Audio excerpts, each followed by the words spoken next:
for sale is a 2009 Triumph 170 DC. This boat is equipped with the Yamaha F60 4-stroke engine, and this boat also only has about 350 hours on the hour meter. One of the main features about this boat is the actual material that it's made out of. The hull is made out of a material called Roplene. Roplene was a patented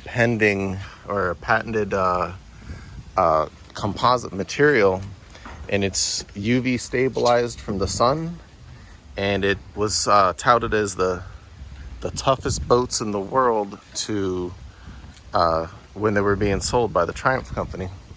What they would do during their advertising campaign is they'd get a helicopter and they'd drop the hull all the way down into the water, and it would come up unhurt. They would also get sledgehammers and they would hit the sides of the hulls, and they wouldn't crack like a fiberglass boat. They would also drag them down the street on the pavement, and they'd still get into the water, and they would be just fine. They did a couple other tests. You'd have to look up the Divine Intervention test for Triumph and the Bubba Test for Triumph, and those were quite interesting. But the Roplene material is actually self-buoyant in the water, so they also touted it as an unsinkable boat. This one is pointed with the starting the rear, a telescoping rear swim ladder, and then nice handholds to get up all the way. These are the aft pulpits here and here, and what you have, we have seat cushions that go on the back, and here where the holds are. This one's also been modified to carry a permanent navigation light installed in the rear, so it's completely out of the way for pretty much all operations. You have two holds in the rear. This is your battery box. These are all your fuses. You can also see your fuel tank, and then you have the back of your electrical selector switch right here. You'll see that throughout the boat there's also access ports to access any wiring if anything is in the way. This boat, you can see the steering wheel spinning. Fully free, easy to steer boat. Nothing wrong with the steering. It's in really good shape. It's also got the power trim and tilt from the Helm, so you can trim along the way. Another nice feature about this boat is that it has these self-leveling tabs on it. So at the back of the boat, the water will be going this way, and it pushes the water down, which also pushes your bow down at low speed. And then the faster that you go, the tabs automatically lift up. So it keeps your bow down at all times, which gives you better efficiency and faster planing speeds. And it'll also allow you to plane at a slower speed of about 10 miles an hour on this boat. So that's very nice. This is the dual helm configuration. So you have a passenger helm, and you have the captain's helm, or passenger console, and then captain's helm. So here you have a selector switch where you can put water directly from the outside of the boat into a Livewell. The Livewell is just forward, so you can keep all your bait there. Here you have a manual selector switch to turn on the bilge pump, so if there's any water in the bilge, you can have that exit on demand if you like. Just above that, you also have your navigation lights, so you can turn those. It's actually a three-way, so you have your navigation lights or your anchoring lights, depending on what you're doing at the time. These are nice. They have self built-in breakers, so if there's any short, you just push the breaker and you're good to go. You have a fuel gauge, a miles per hour gauge, 12 volt cigarette lighter style, or you could put a USB in there. The hour meters right now are reading 330, and then you have an RPM gauge. The Yamaha 60 is rated for 6,000 RPMs at wide open throttle. I never run it that high. But the cruising range is between 5 and 6 per Yamaha, and the propeller that I have on it now will bring it up to about 5,700 RPMs, with about 4 to 5 adults on it. So it is propped short so that you can have the power and ability to bring a large group up to plane without any problems, even if the seas are a little bit choppy. You have your throttle control, so forward, and then this would be reverse. You have your tilt controls here, and then you can also press this in neutral, and then, you know, accelerate the engine if you needed to do that. Up here, the Garmin electronics, I keep them stored inside the house, obviously, but there would be a navigation display that clips on right here, and that gives you a GPS chart plotter to show you anywhere you're going, the speed that you're going, the azimuth that you're going, and it'll also show you the water depth of all the charted waters around you. And this is, I believe it's a 2019 model, so the charts are quite updated. This boat is equipped with these really nice windscreens, so when it's when there's a little bit of water spray that comes over from the outside of the boat, it keeps you dry. And then also, if there's cold air in front of you, it kind of creates like a pillow of air, so you don't get all that cold wind in your face when it's cold. Okay, so let's move back to the back of the boat over here. This is the cooler. Lots of room to move around in this boat. Back here you have a really nice feature. We equipped this boat with a Yamaha, let's see if I can get with the Yamaha fuel water separator. I believe that it's a 10 micron system. So no matter if you, and then here's the gas tank, and you can see it's just a direct connect. So if for any reason you get any contaminants in your fuel from a bad marina or a bad gas pump, or for whatever reason there's some contaminants, including water, this will remove the water and it'll remove any of the contaminants, so it will never get into your engine and clog up your fuel system on your engine. And if I didn't mention it before, this is a fuel injected engine, so it nothing to mess with carburetors, and nothing to mess with any of those problems. It's all 100% electronic. Again, access ports are all throughout the boat, which are really nice for accessing hard to reach areas. You can see another one here. This is your locking fuel cap right in the rear of the boat, very easy to get to.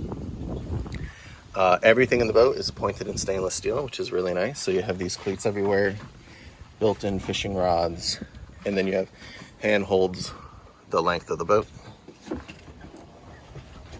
Another thing about the ignition is that you also have a wire clip. So this clip, you attach it to your body, and then if this gets pulled out, because suppose you fall to the ground, or you have some sort of situation where you fall out of the boat, as long as this other end is connected to you and this is connected here, it'll automatically turn the engine off, so the boat will just stop where you fell out, or where you had a problem. And then this is where the boat ignition key goes, so nice and tucked out of the way, a very nice safety feature.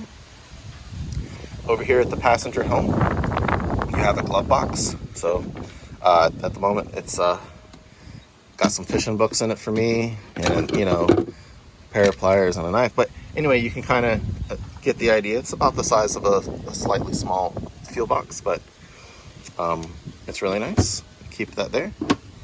Underneath, this is where the majority of the storage is, both on the, and it's identical on the captain's helm as well as in here, but you have a lot of storage, and you can see keep water shoes, and we keep PDFs, and the storage goes up also, so you can kind of stack it in here. So some people do put a second battery in here, which is nice.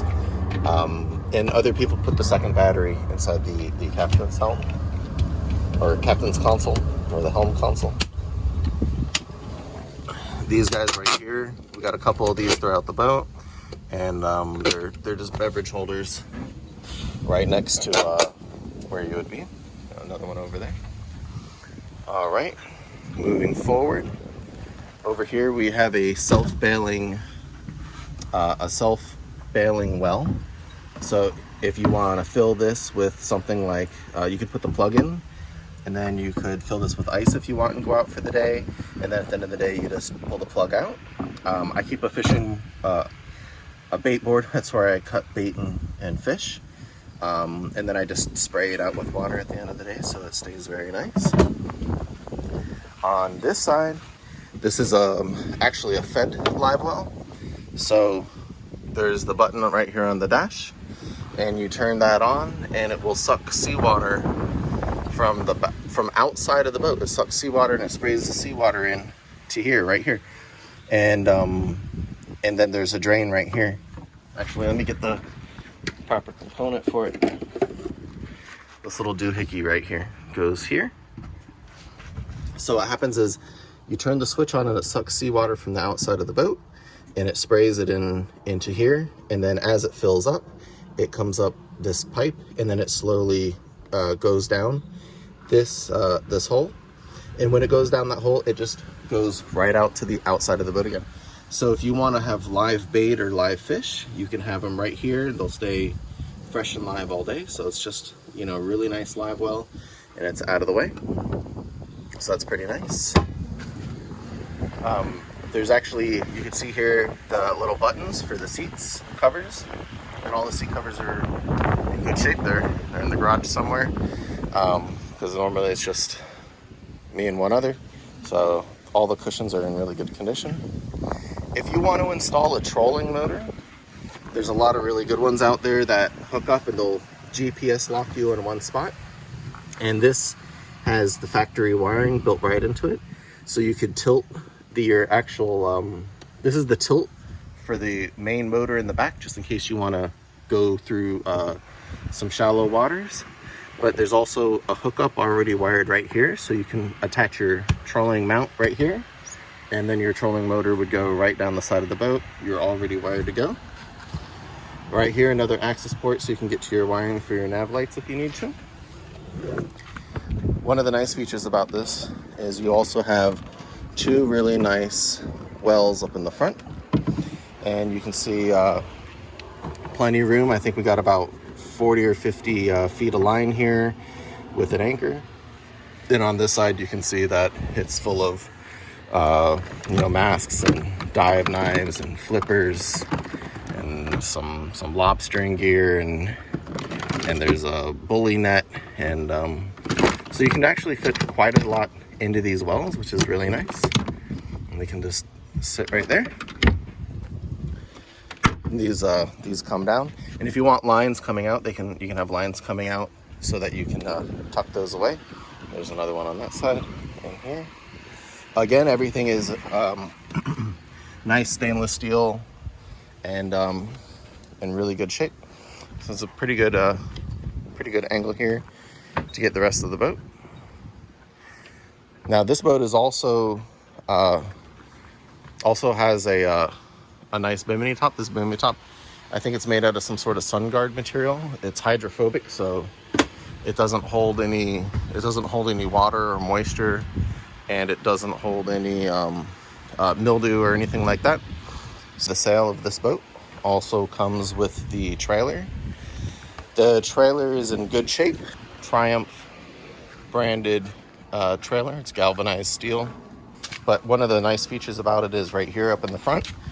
This is a fold-away swivel is in the front. You pull this pin out the bottom, and then you pull this pin out the top, and then this whole thing swings over, and then this boat can fit into a standard 2-car garage.